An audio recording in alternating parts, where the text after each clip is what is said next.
অত্যন্ত গুৰুত্বপূৰ্ণ খবৰ দিব বিচাৰিছো উৰুকাৰ বজাৰত মাছ মাংসত অধিক দাম ললে বিপদত পৰিব বেপাৰীৰ বিৰুদ্ধে কঠোৰ হ'ব জিলা প্ৰশাসন ইতিমধ্যে ৰাজ্য চৰকাৰ ফালৰ পৰা জৰুৰী নিৰ্দেশনা দিয়া হৈছে কোনো কাৰণতে উৰুকাৰ বজাৰত মন মৰ্জিমতে মাছ মাংসত দাম লব নোৱাৰিব বেপাৰীয়ে যদি তেনেকৈ অধিক দাম লয় তেতিয়া হলে আপুনি অভিযোগ দিব পাৰিব আৰু সেই অভিযোগৰ ভিত্তিত লব ব্যৱস্থা সবিশেষ এডিটক্সৰ দৰ্শক গুৰুত্বপূৰ্ণ খবৰ আমি জনাইছো উৰুকাৰ বজাৰত অধিক দাম ললে বিপদত পৰিব বেপাৰী মাছ মাংস বিক্ৰেতাই ৰাইজৰ পৰা লব নোৱাৰিব অধিক দাম গ্ৰাহকৰ পৰা অধিক দাম ললে খবৰ দিয়ক জিলা প্ৰশাসনক ৰাইজলৈ আহ্বান মন্ত্ৰী কৃষ্ণেন্দু পালৰ সংবাদমেলৰ জৰিয়তে মন্ত্ৰীগৰাকীৰ আহ্বান জনতালৈ অধিক দাম ললে আপুনি অভিযোগ দিয়ক ব্যৱস্থা লব চৰকাৰে উৰুকাৰ বজাৰত মাছত অধিক দাম লব নোৱাৰিব এই মুহূৰ্তত মন্ত্ৰীগৰাকীৰ মন্তব্য আমি আগবঢ়াইছো দেখিছে যে মাননীয় মুখ্যমন্ত্ৰী মহোদয়ৰ নিৰ্দেশ মৰ্মে আমি ডিপাৰ্টমেণ্টক নিৰ্দেশ দিছিলোঁ যে বিশেষকৈ আমাৰ বিহু বজাৰত যাতে মাছ মাংস কণী দুধ প্ৰত্যেককেইটা যাতে এটা যেটো ৰিজনেবল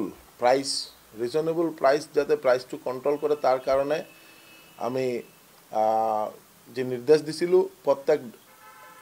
ডিস্ট্ৰিক্ট কমিশনাৰৰ ওচৰত তেওঁলোকে আমাৰ ডিপাৰ্টমেণ্টৰ ফালৰ পৰা নিৰ্দেশ জাৰি কৰা হৈছে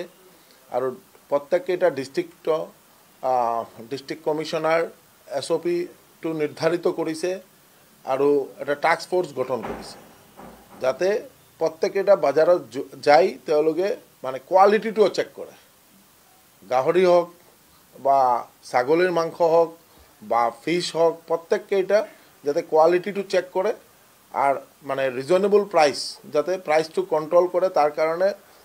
এসোসিয়েশন যত প্রত্যেক জিলাত এসোসিয়েশন আছে এসোসিয়েশনের লগত কথা পাতি যাতে প্রাইসটো কন্ট্রোল থাকে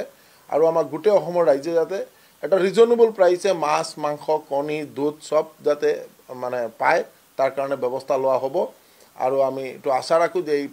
এই আমার ডিপার্টমেন্ট বা প্রত্যেক ডিস্ট্রিক্ট কমিশনার বা আমার ডিপার্টমেন্টর প্রত্যেক কার্যকর্তা বা মিউনিসিপাল বোর্ড সকলের মানে ইউনাইটেড এফোর্ট এটো আমি সক্ষম হম আমার তাতে এনেকা মানে আপনার এই দুই তিনজন বন্ধু মানুষ আমাক কৈছিলে কোৱাৰ পিছত আমি অলৰেডি বাজাৰও ইয়ে কৰিছো বা এসোসিয়েশনের লগত আমি কালি আজিও একবার মানে 5টা বজাত আমি তেওঁলোকক ডাকিছো যাতে মানে আমার যাতে কোয়ালিটিটো আৰু প্ৰাইসটো যাতে কেতিয়াও মানে যাতে এটু ইয়ে নকৰে ওভাৰলুক নকৰে কারণ আমি প্রাইস যদি বাড়ে আর আমার যদি ডিপার্টমেন্টে যাই তাতে ধরে তেতিয়াহলে অ্যাকশন হ'ব একদম এটু তাতে কোনো কম্প্রোমাইজ নাই এটু একদম খাটাং আমার ডিসিশনটো যে সকলে মানে প্রত্যেকজন বেপাৰী যাতে ভালকে ৰিজনেবল প্ৰাইসত তেওঁলোকে যাতে বেপাৰ মানে তেওঁলোকৰ বিজনেস হোক কিন্তু এটা প্ৰাইসটো যাতে কন্ট্ৰোল কৰি বিজনেসটো চলায় দেখিছে যে মাননীয় মুখ্যমন্ত্ৰী মহোদয়ৰ নিৰ্দেশ মৰ্মে আমি ডিপাৰ্টমেণ্টক নিৰ্দেশ দিছিলোঁ যে বিশেষকৈ আমাৰ বিহু বজাৰত যাতে মাছ মাংস কণী দুধ প্ৰত্যেককেইটা যাতে এটা যেটো ৰিজনেবল প্ৰাইস যাতে প্ৰাইসটো কন্ট্ৰোল কৰে তাৰ কাৰণে আমি যে নিৰ্দেশ দিছিলোঁ প্ৰত্যেক ডিস্ট্ৰিক্ট কমিশনাৰৰ ওচৰত তেওঁলোকে আমাৰ ডিপাৰ্টমেণ্টৰ ফালৰ পৰা নিৰ্দেশ জাৰি কৰা হৈছে আৰু প্ৰত্যেককেইটা ডিস্ট্ৰিক্ট কমিশনাৰ SOP টো নিৰ্ধাৰিত কৰিছে আৰু এটা টাস্ক ফোৰ্স গঠন কৰিছে যাতে প্ৰত্যেকটা বজাৰত যাই তেওঁলোকে মানে কোৱালিটিটো চেক কৰে গাহৰি হওক বা ছাগলীৰ মাংস হওক বা ফিশ হওক প্ৰত্যেকটা যাতে কোৱালিটিটো চেক কৰে আর মানে রিজনেবল প্রাইস যাতে প্রাইসটো কন্ট্রোল করে তার কারণে এসোসিয়েশন যত প্রত্যেক জিলাত এসোসিয়েশন আছে এসোসিয়েশনের লগত কথা পাতি যাতে প্রাইসটো কন্ট্রোল থাকে আর আমার গোটেই অসমৰ ৰাইজে যাতে এটা রিজনেবল প্রাইসে মাছ মাংস কণী দুধ সব যাতে মানে পায় তার কারণে ব্যবস্থা লওয়া হব আর আমি তো আশা রাখো যে এই আমার ডিপার্টমেন্ট বা প্রত্যেক ডিস্ট্রিক্ট কমিশনার বা আমার ডিপার্টমেন্টর প্রত্যেক কার্যকর্তা বা মিউনিসিপাল বোর্ড সকলের মানে ইউনাইটেড এফৰ্ট এইটো আমি সক্ষম হ'ম আমাৰ তাতে এনেকুৱা মানে আপোনাৰ এই 2-3জন বন্ধু মানুহ আমাক কৈছিলে কোৱাৰ পিছত আমি অলৰেডি বাজাৰৰ কৰিছোঁ বা এছ'চিয়েশ্যনৰ লগত আমি কালি আজিও একবাৰ মানে 5টা বজাত আমি তেওঁলোকক ডাকিছোঁ যাতে মানে আমাৰ যাতে কোৱালিটিটো আৰু প্ৰাইচটো যাতে কেতিয়াও মানে যাতে এইটো নকৰে অভাৰলুক নকৰে কাৰণ আমি প্ৰাইচ যদি বাঢ়ে আৰু আমাৰ যদি ডিপাৰ্টমেণ্টে যাই তাতে ধৰে তেতিয়াহ'লে একশ্যন হ'ব একদম এইটো তাতে কোনো কম্প্ৰমাইজ নাই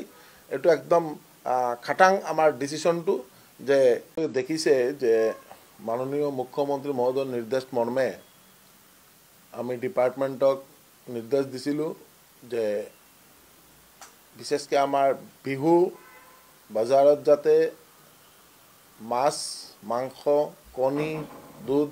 প্ৰত্যেককেইটা যাতে এটা যিটো ৰিজনেবল প্ৰাইচ যাতে প্ৰাইচটো কণ্ট্ৰল কৰে তাৰ কাৰণে আমি